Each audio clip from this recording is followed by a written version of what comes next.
Welcome everyone to Weekly News and DW with Major Tidbits, and the topic for this video is Duterte sumugod sa Quadcom. Nainis si dating Presidente Rodrigo Duterte sa mga patotsyada ng ilang miyembro ng House of Representatives dahil sa mga paulit-ulit niyang sinasabing hindi siya a-attend. Sa Miyerkules, the day after tomorrow, ang dating Presidente Rodrigo Roa Duterte ay dadalo dyan sa Quad Committee hearing. Kaugnay dyan sa mga extrajudicial killing na yan. Tingnan natin yung mga tapang nitong mga kongresistang ito. Makakaharap na nila, yung hinahamon nila. Hindi sila uurungan ito.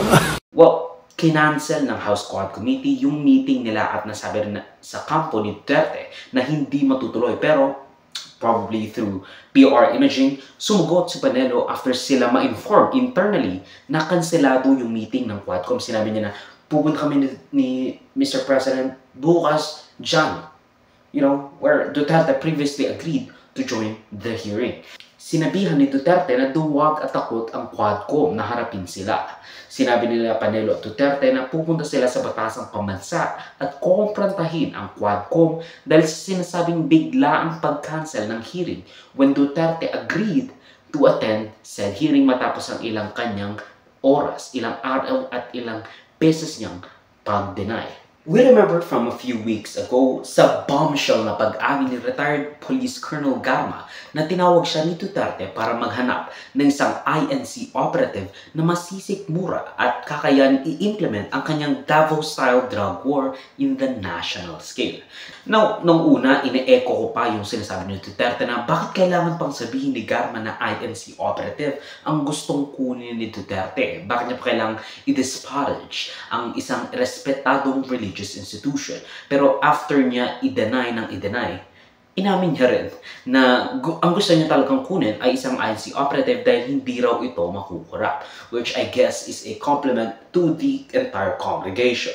So I am now asking Mr. President, with your corroboration in that interview, does that not jibe with what Colonel Garma is saying? It does not jibe because I was looking for a particular person. Maybe a member of that sect, but it had to be one who has the brain and the balls. Alam mo, that is why we are not succeeding, because drug money is supporting the syndicate. Madali ang pera. Nagpibigay ng pera yan. Huwag na tayo magbulahan dito. Because you're talking about drug money and how it corrupts people. Yes, that is why. So that is why sinabi ko, Iglesia ni Cristo. So, kasi ang Iglesia ni Cristo, normally, hindi mo talaga makorrupt. Hindi natatanggap ng pera, alam ko kasi mayor ako. You cannot easily corrupt a member of a Iglesia ni Cristo who is a policeman or soldier. Yan, that is the explanation.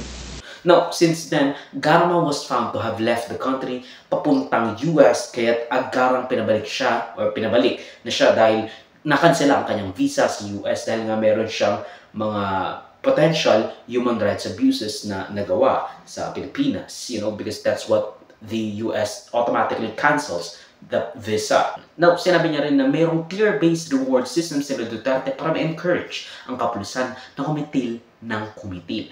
Well, napilitan tuloy ang Quadcom na harapin si Duterte at Panelo dahil nandiyan sila, ay anong magagawa pa, di ba? Pinamamadali ni Duterte ang ICC sa kanilang investigasyon regarding his war on drugs na kumitil ng 6 to 30,000 na suspected drug users, pushers, at makers. Sinabi niyang handa siyang pumunta sa ICC kung bibigyan siya ng pamasahe and possibly accommodation para isurrender ang sarili sa ICC matapos ng kanilang investigasyon. Yung former president ba ay willing na mag-cooperate sa investigation sa ICC? Kaugnay dito? ICC, ma'am. I'm asking the ICC to hurry up, and if possible, they can come here and start the investigation tomorrow. This issue has been left hanging for so many years. Matagal ma'am, baka mamatay na ako, hindi na nila ako maimbestiga. So I'm asking the ICC through you na pagpunta na sila dito bukas, umpisahan na nila ang investigation. And if I am found guilty, I will go to prison and rot there for all time.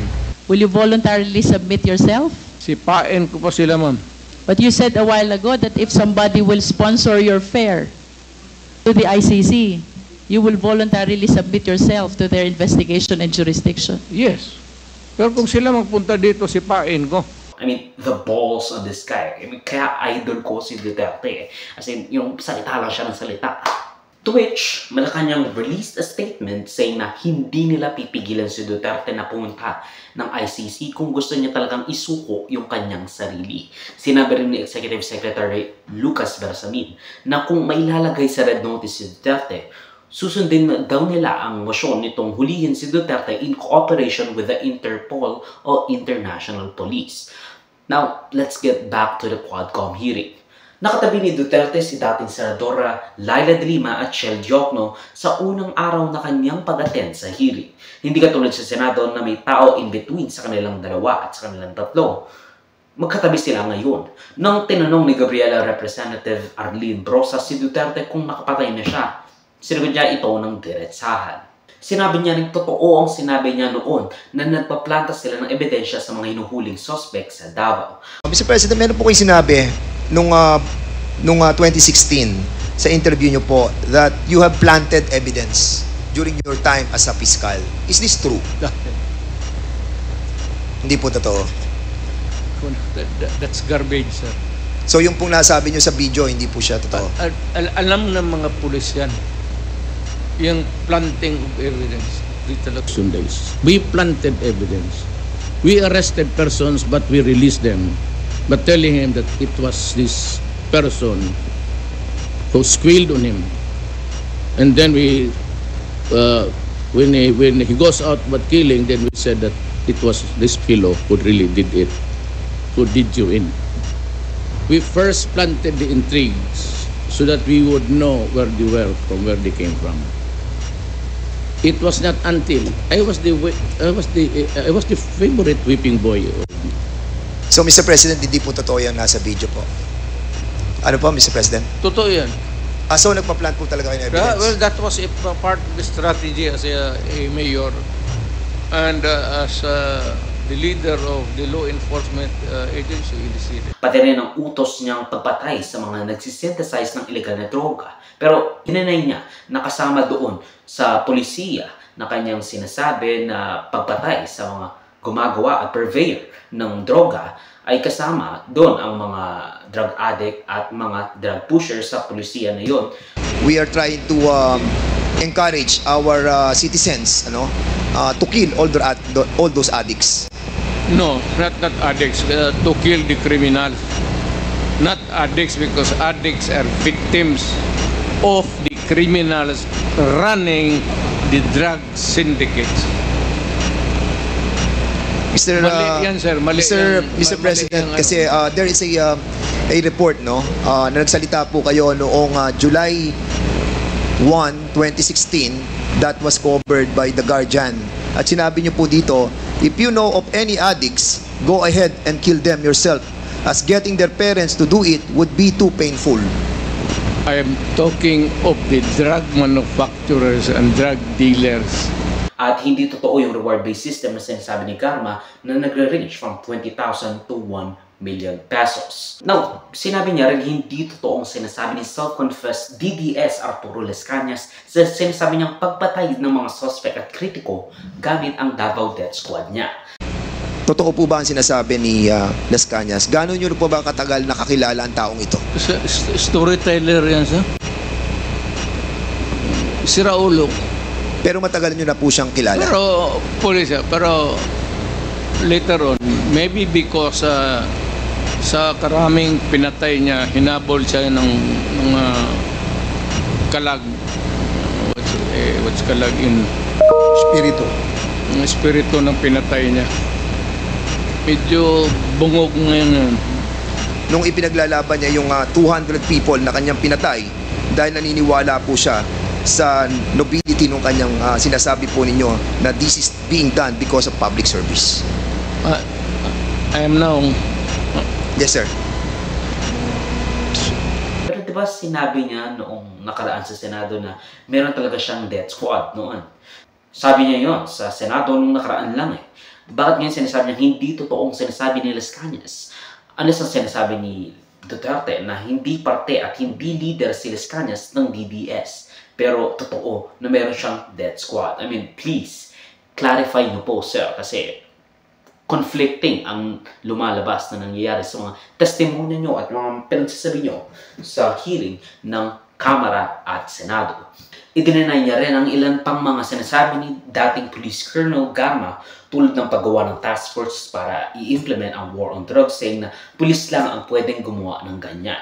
Duterte also denied congratulating Padilla on a job well done and instructing the police to kill the Chinese nationals na nasa isang Davao Penal Colony noong 2016. Sabi niya, ba't ko sila sasabihan ng job well done? Hindi ko makalala yang si Padilla. Nag-inat din ang mga patutsada ni na FPRRD at dating Senador Laila de Lima nang mabungkal uli ang kanilang history, particularly sa investigasyon ni then CHR Chairperson de Lima sa Davao Death Squad that garnered international controversy, which is why finokus ni de Lima ang CHR para investigahan ang Davao Death Squad. So paulit-ulit din pong sinabi ng dating mayor, ng dating pangulo na yung pumatay mismo, yun ang may personal guilt. Totoo. Yung gunman, yung hitman, yung assassin, siya mismo ang pumatay. Siyempre, personal guilt na yan. Pero wag natin kalimutan yung sinabi po kanina ni Honorable Congresswoman Luistro. If there is such a thing or a principle ng personal guilt, meron din yung principle of conspiracy or theory. Yung dating Pangulo, dating Mayor, siya ang malinaw na principal by inducement because he ordered, he solicited, he induced yung mga pagpatay. Kanina po, napansin nyo, hindi nga niya po masabi yung pangalan ko. Ayaw niya pong kilalanin kung sino yung dating Commission on Human Rights Chairperson. Sabi daw, again, nung tinatanong o dun sa mga punto ni Congresswoman Luistro, hindi niya kilala kung sino man yan, yung taga-CHR na yan. Nagtataka po ako doon. He's lying when he said that he does not know Laila de Lima. How can he say that he does not know Laila de Lima? Unang-una, nung DDS, yung hearing po namin, yung CHR inquiry sa Davao on the DDS killings, siya po, as then mayor, ang pinakauna na tinawag namin as resource person. Thank you, Senator. Iba na kasi ang hirdo niya kasi hindi ko kilala. Mr. President, may I remind you that please refrain from talking unless you are recognized by the Yes, I chair. was just making a statement. Yeah, Hindi ko na nakilala, iba ng hirdo niya eh. I'm just reminding the Pati yung kulay ng resource buhok. person. So, the next to interpolate. Inambangan ng suntok ni Duterte si de Lima nung hindi siya nakatingin. Parang inis na si Duterte. Napadaan din sa hearing ng Quadcom si dating Senator Antonio Trillanes IV na nag-allege ng mga bank account statements ng mga Duterte alleging drug money at anomalies sa mga bank account statements na of course ikinagalit ni Duterte. Maraming salamat, Mr. Chairman. Ito pong dokumentong ito po yung naging basis ko nung plunder case na final ko kay Duterte noong 2016. At ito po ay inimbestigahan ng Ombudsman at ang Deputy Ombudsman Arthur Carandang, and I think the Quadcom can invite him. Siya ang nag-conduct ng investigation. Humingi siya ng dokumento sa AMLAC at kinonfirm niya. And because of that, tinanggal ni Duterte si Deputy Ombudsman. We've been there before. Nagsabi na yan siya na magbibigay siya ng waiver. Puro bluff yan, pero hindi. Kaya nga, mas maganda kung ma-draft na po natin yan ngayon para papirmahan niya yan dito, no? Para wala ng alibay.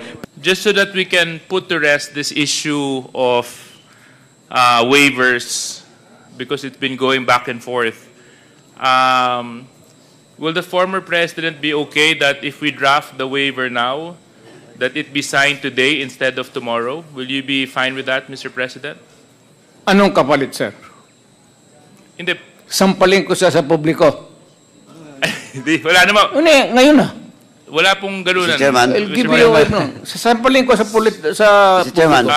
Session suspended. Session suspended.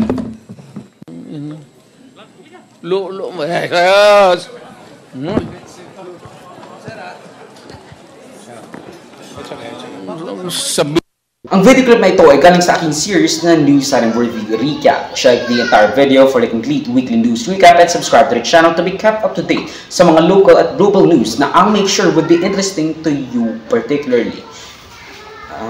Di ko alam yung name mo pero you should subscribe. You... Muhammad Smith? I don't fucking know. John Smith?